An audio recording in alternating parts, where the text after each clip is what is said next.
पुणी एक हाथीर मृत्यु। एथर किंतु हाथी मनिष लड़ाई रे हाथीर मृत्यु होई नाही, बरं हाथी आक्रमण रे जाइछि छुआ हाथीर जीवन।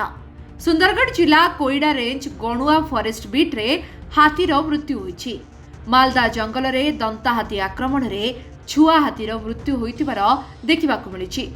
आज किछि स्थानीय लोके जाळेणी काठ आनिबाकु जिबा समय जंगलर मध्य भागरे एक छुआ हाथीटी मरी पड़िथिबार देखिबाकु पाइथिले। कोईडा वन विभाग को खबर देबा परे वन विभाग अधिकारी माने घटनास्थल रे पहुंची हाथीर शवकु जबत करबा सह ता उपरे तदंत जारी रखिछन्ति।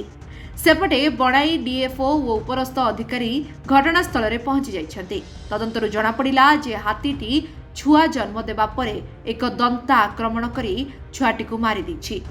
व्यवच्छेद परे आउ अन्य कारण जणा पड़िबो बोली डीएफओ सूचना दैछन्ति। आम ये स्पॉट से पहुँचू बर्तमान गोटे एलिफेंट काफ डेथ डिटेक्ट है। तापर प्राइमा फेसी आम इन्स्पेक्शन कला जना पड़ा जे जना पड़ुची जहाँ यहाँ बोधे 2-3 days बैक रे एटा बार्थ होता देन दिस इनसीडेंट हाज हैपेंड। से आमर वेटनरी जो ऑफिसर अच्छा से माने टीम आसवे आम सरकार राउरकेला सर्कल लेवल भी गोटे टीम अच्छी से भी आसुँच।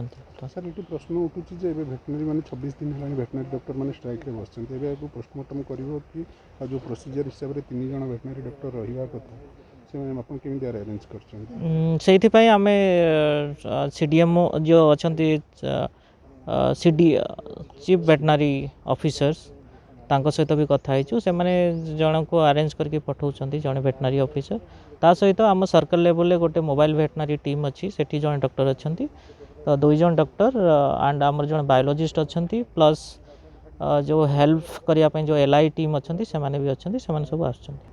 प्राथमिक तदंतर एटा जणा पड़ुची जे जेतले बर्थ हेची काफटा सेते बेले बोधे ता हेल्थ ठीक नाही ड्यू टू सम इन्फेक्शन और सम डिजीजेस सेति पई डेथ हेची।